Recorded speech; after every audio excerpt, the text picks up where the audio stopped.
Alright, hello everyone, this is Jeeves. I am going to be talking about my thoughts on Destiny's Season of the Chosen so far, and how I feel about all the additions, changes, and just generally, if I think as a Destiny player, if it's worth hopping into, paying the price if you haven't already, and even if you don't want to pay for it, how the changes made might affect your experience. So, quick thoughts. I think that Season of the Chosen is a great season, off to a very good start.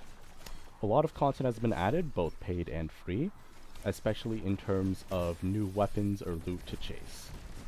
The weapons are spread across different activities very well, so again, even if you don't pay for it, there's plenty of free loot that can be found via the main playlists or loot re-added to older sources such as the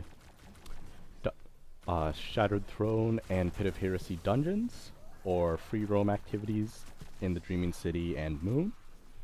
But they've also added several new perks, all of which feel very nice and competitive with existing options. So overall, I think that section of the game is very much an improvement. The seasonal activity this time is Battlegrounds, which is pretty much just a mini strike. Same three-man matchmaking, same modifiers, just different arenas. It's always Cabal, and it's overall a bit shorter than normal strike. Enemy density feels a lot higher than we've seen in a lot of other activities. It's great, makes it a lot more fun, feels more action-packed, but it does feel kind of disappointing not seeing this in older activities, especially a lot of the strike playlists. And then, because it's all Cabal, you of course have the Cabal pods crushing people, which really makes it annoying that Cabal pods still have essentially no indicator on where they are going to squish.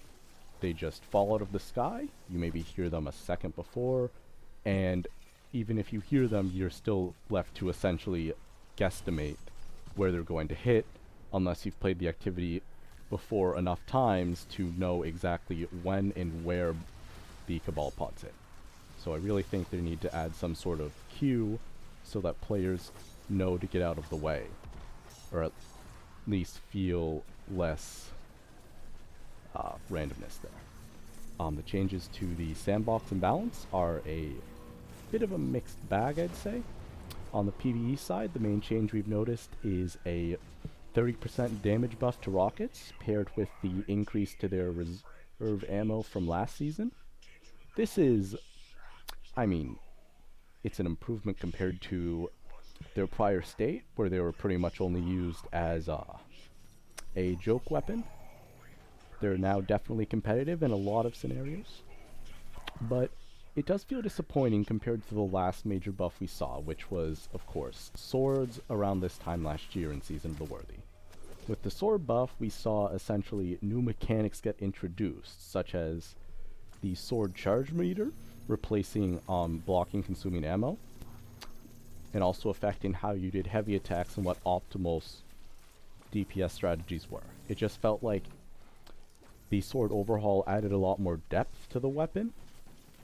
It changed things up, even if you have been using them before, and it definitely helped them find their own niche. But whereas these rocket changes more just feel like very, well, they feel a lot more like a patch and something that was done with less thought or effort put into it, which I'm not faulting Bungie for. Of course, it's good that they're trying. They only have so many people, they have to focus on other things, but I really would have liked to see larger changes made to rockets, such as allowing 2 rockets in the magazine without perks like Ambitious Assassin or Clown Cartridge. Maybe some edits to each of the frames, as right now each frame pretty much is identical despite having different names and rate of fires.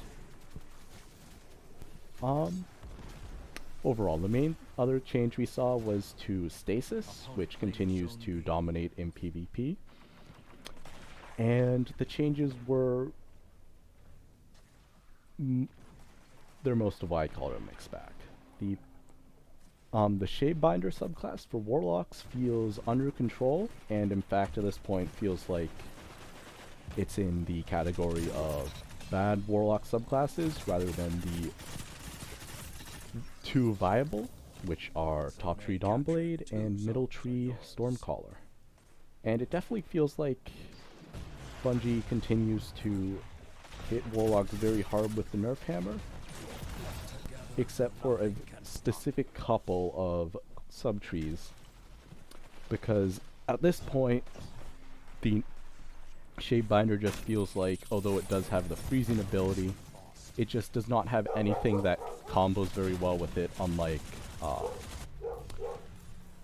Revenant or Behemoth.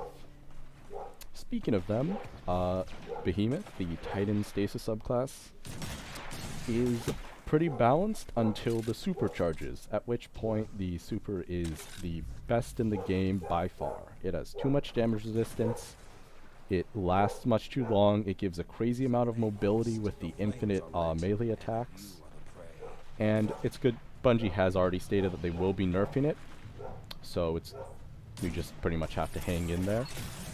The main issue then continues to be the Revenant Hunter subclass, which, in addition to having a super which is almost as good as the Behemoths, has an incredible neutral game and is just overall out of control. Especially, however, a lot of this just comes down to not so much the class itself being broken, but the problems with stasis and freezing in general. So it's just in its current form, getting frozen in the Crucible is just much too unenjoyable for anyone except the person doing the freezing. You get stuck, you can't move, it's not fun, you're pretty much at your opponent's mercy, and it's just, I really think it just needs some changes, such as some good suggestions I've seen are making it work more like what we see when you freeze bosses in PvE, wherein you're slowed a lot and you eventually shatter and deal damage, but you're still able to move somewhat. Also, I think they need to really rein in how getting slowed or frozen drastically nerfs your weapon stats, especially handling, stability, and accuracy. I mean, handling and reload speed I can sort of get. You're frozen, after all. That will make you move slower. But the accuracy and stability really just makes it so that as soon as you get any amount of slow or on you, it just feels pointless to try to fire back at your opponent, because you're just essentially relying on blind luck to hit. It's just not enjoyable at all, and it makes counterplay to stasis that much harder. A final suggestion I would give for balancing stasis is to make stasis crystals neutral instead of team-based. What I mean by that is right now, stasis shards, so essentially the things that you can shatter and damage, including both friendlies, enemies, and stasis crystals, are assigned teams based on who they hit and who threw them. So for example, if an enemy throws a glacier grenade, makes some crystals, right now that ends up showing up as a enemy's crystal. Shattering it will do your team damage, even if it's your team doing the shattering. Your team takes longer to shatter them. They can't use your enemy's crystals to hurt your enemy. It's just, it makes counterplay harder. So I think, and then also when if you break out of ice while you're frozen, there's nothing to keep your opponent from killing you while you're still trapped in that animation of shattering out. So I think a good solution would be to make it so that shattering gets its damage assigned based on who did it. So instead of stasis crystals having a team, they're all neutral, and based on who shatters them first, it does damage to the other team. So for example, if a glacier grenade is thrown at me and then a Revenant tries to shatter dive me, if I can break those crystals fast enough, they'll do damage to him and he'll die instead. I think that adds a good amount of counterplay, a good way to deal with it on reaction. And then also maybe when you're when you break yourself free of the ice, maybe make it give a small damage AoE to discourage players from waiting for you to break out and then killing you in that animation. Of course, I wouldn't want it to be like huge or anything, just like don't let people emote right next to me, wait for me to shatter out, and then when I'm free and I should be able to move, but I'm still in that animation, hit me with the Fellwinters. It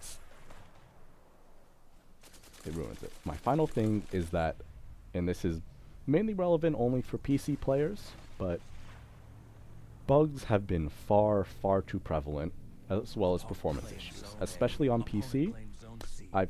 I've looked through forums over and over, and since the launch of Beyond Light, bugs have heavily impacted PC players, especially in terms of performance.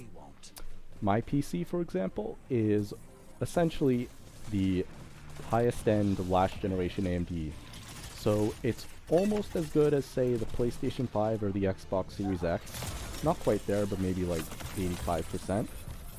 But I cannot get it to run at 120 frames per second in the Crucible, no matter how far down I turn the settings, when both of those next-gen consoles can do 120 FPS in the Crucible at 4K.